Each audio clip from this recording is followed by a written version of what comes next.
Hello friends, welcome to SSC coaching centre. दोस्तों, आज के वीडियो में देखेंगे हम रीजनिंग के प्रश्न, ठीक है। और ये सभी प्रश्न महत्वपूर्ण है, जीडी के एग्जाम में बहुत काम आएंगे। पूरा वीडियो देखिएगा।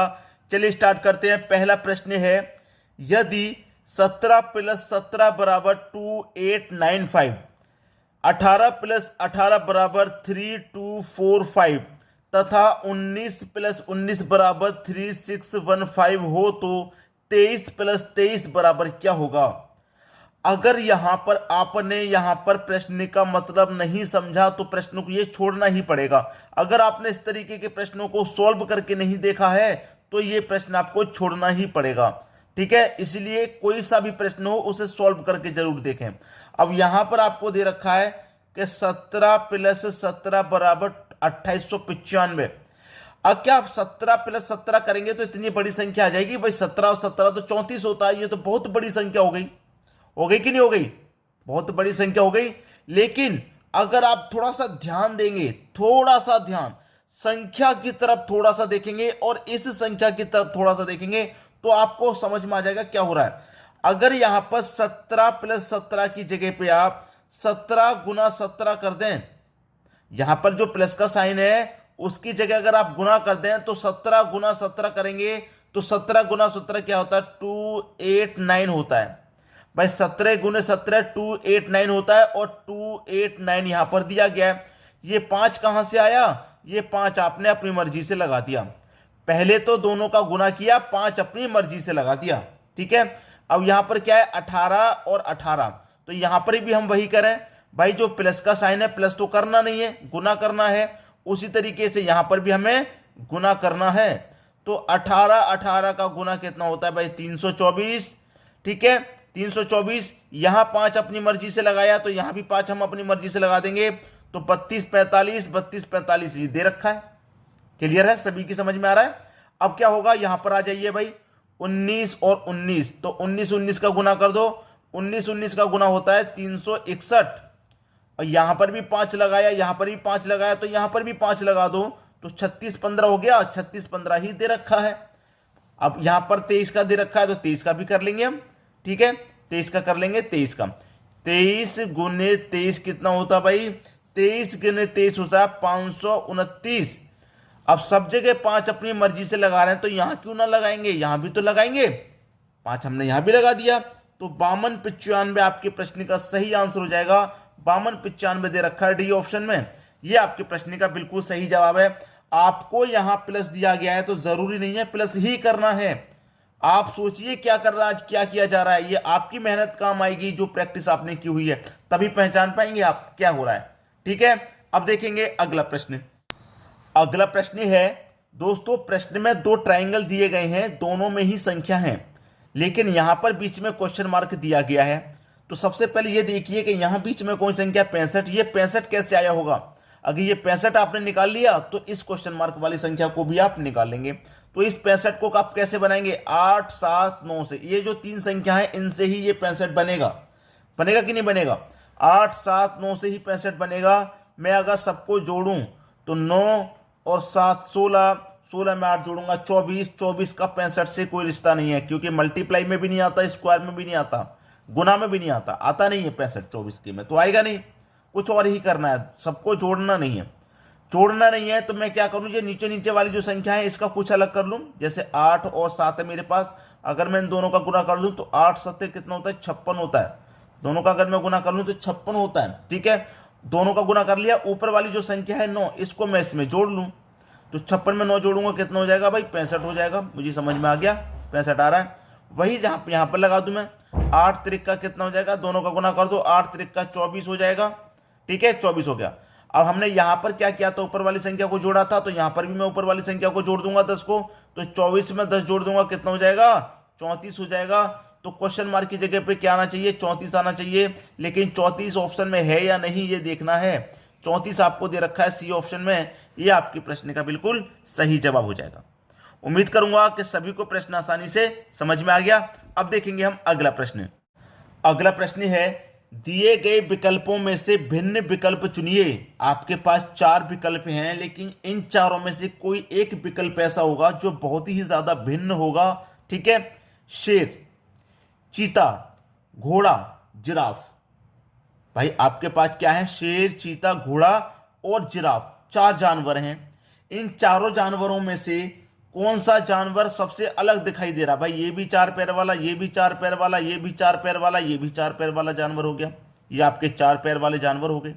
लेकिन फिर भी क्या है, कोई एक जानवर अलग है। अब मैं यहां पर ऐसी बात करूं कि भाई ये जो शेर है ये मांस खाता है, चीता भी मांस खाता है, लेकिन ये दोनों मांस नहीं खाते। अगर कोई एक ऐसा होता मांस नहीं खाता तो वो मैं मान लेता कि अलग हो गया, लेकिन दो निकल के आ रहे हैं ऐसे। फिर भी थोड़ा सा ध्यान लगाइए क्या हो सकता है। अब मैं आपको एक चीज बता दूं, जैसे कि ये जो शेर है जंगली जानवर है, जंगल में रहता है। चीता जंगली जानवर है, जंगल में रहता है, ठीक है।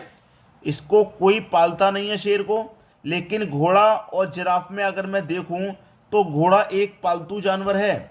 घोड़ा को अगर मैं ध्यान से देखूंगा तो घोड़ा क्या है दोस्तों, एक पालतू पालतू जानवर है, ठीक है, पालतू जानवर। लेकिन शेर भी पालतू जानवर नहीं है, चीता भी नहीं और जिराफ भी नहीं, लेकिन घोड़ा पालतू जानवर है। ये बात आप सभी जानते हैं, ठीक है। तो ये अलग हो जाएगा घोड़ा सबसे। घोड़ा आपके प्रश्न का यहां पर सही जवाब हो जाएगा। बात क्लियर हुई? अब देखेंगे अगला प्रश्न। अगला प्रश्न है, प्रतीकों के उपयुक्त सेट का चयन करें। तो यहां पर आपके देखिए, यहां पर एक सीरीज है। अब यहां पर आपको दे रखेंगे ऑप्शन में बहुत सारे साइन, लेकिन कौन सा ऑप्शन लें हम? अगर मैं एक एक करके चेक करूंगा तो बहुत समय लग जाता है, बहुत समय लग जाता है। लेकिन मैं ऐसा क्या सोचूं कि डायरेक्टली उसी ऑप्शन पे पहुंचूं जो सही होता है, ठीक है। सबसे पहले आपको यह देखना है कि डिवाइड किस ऑप्शन में है। तो डिवाइड इसमें भी है, डिवाइड इसमें भी है, डिवाइड इसमें भी है और डिवाइड इसमें भी। चारों ऑप्शन में डिवाइड है। सबसे पहला तरीका क्या है? सबसे पहला तरीका है कि हमें डिवाइड देखना है। तो डिवाइड देखा मैंने चारों ऑप्शन में। अब मुझे यह देखना है कि डिवाइड सबसे पहले किस में दे रखा है, सबसे पहले। तो सबसे पहले मैं देखूंगा कि डी ऑप्शन में मेरा डिवाइड दे रखा है। सबसे पहले डिवाइड डी ऑप्शन में है, ठीक है। सबसे पहला डिवाइड मेरा कहां पर है भाई? सबसे पहला डिवाइड मेरा डी ऑप्शन में। बात क्लियर है? तो मैं डी ऑप्शन को लूंगा।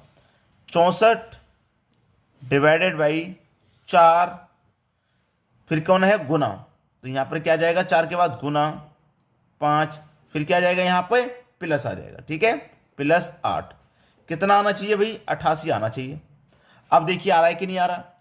4 से मैं डिवाइड दूंगा इसमें तो कितनी बार जाएगा? 4 से डिवाइड दूंगा 16 बार जाएगा। 4 से कट जाएगा ये 16 बार, ठीक है। इसका पूरे का मान 16। अब गुने कितना है भाई? 5 है, प्लस का 8 है, बराबर आना चाहिए 88 के, ठीक है। 16 25 80, 16 का 5 से गुना करूंगा तो कितना हो जाएगा भाई? 80। 80 प्लस 8 बराबर 88 का आना चाहिए। 80 और 8 कितना होता है भाई? 88 ही होता है। तो ये आपका 88 के बराबर आया कि नहीं आया? आ गया। तो डी ऑप्शन आपका सही हो गया। पहले ही बता रहा हूं, कभी भी इस तरीके का प्रश्न आएगा तो क्या करना है, जिस ऑप्शन में डिवाइड होगा और सबसे पहले अगर डिवाइड दे रखा है किसी ऑप्शन में तो वही ऑप्शन लीजिए जिसमें डिवाइड सबसे पहले दे रखा है, ठीक है। अब देखेंगे अगला प्रश्न। अगला प्रश्न है, दिए गए विकल्पों में से लुप्त अंक ज्ञात कीजिए। अब देखिए यहां पर आपके पास एक सर्कल है, सर्कल में संख्याएं दे रखी हैं। ये रहा आपका क्वेश्चन मार्क। 4 5 6 7 3 9 11। क्वेश्चन मार्क की जगह पे क्या आएगा वो आपको बताना है, ठीक है। वही आपको बताना। कैसे बताएंगे भाई? 4 के बाद 5 हुआ, 5 के बाद 6 हो गया, ये तो लगातार संख्या है। फिर यहां पे 7 से कम हो गया, फिर बढ़ गया, फिर 11 हो गया। यहां पर कुछ समझ में नहीं आ रहा होगा आपकी में क्या हो रहा है। अब ध्यान से देखिएगा जब ऐसा प्रश्न फंस जाए, क्योंकि कभी कभी क्या होता है कि सर्कल में हम आमने सामने रिलेशन बना लेते हैं, लेकिन यहां पर तो आमने सामने भी रिलेशन नहीं बन पा रहा, आमने सामने रिलेशन नहीं बन पा रहा यहां पर, ठीक है। कोई बात नहीं, जब रिलेशन आमने सामने नहीं बन पा रहा कोई बात नहीं, लेकिन जब आमने सामने रिलेशन भी नहीं बन रहा, इस तरीके से रिलेशन भी नहीं बन रहा, तो फिर हम उसमें क्या करेंगे? ध्यान से देखिएगा। मैं क्या करूंगा, ये आधा आधा पार्ट अलग कर लेता हूं ऐसे करके। ये वाला पार्ट मैं नीचे का नीचे कर लिया, ऊपर का ऊपर कर लिया। ऊपर का ये पूरा 360 डिग्री है, मैंने 180 ऊपर का अलग कर दिया और नीचे का 180 अलग कर लिया। अब मैं नीचे के 180 को जोड़ता हूं। 7 और 3 10, 10 में 9 जोड़ूंगा 19, 19 में जोड़ूंगा 11, तो ये हो जाएगा 30। मतलब नीचे का जो 180 डिग्री है उसका जो योग आया मेरे पास 30 आया है। तो ऊपर का भी मैं क्या करूं, योग 30 ले लूंगा।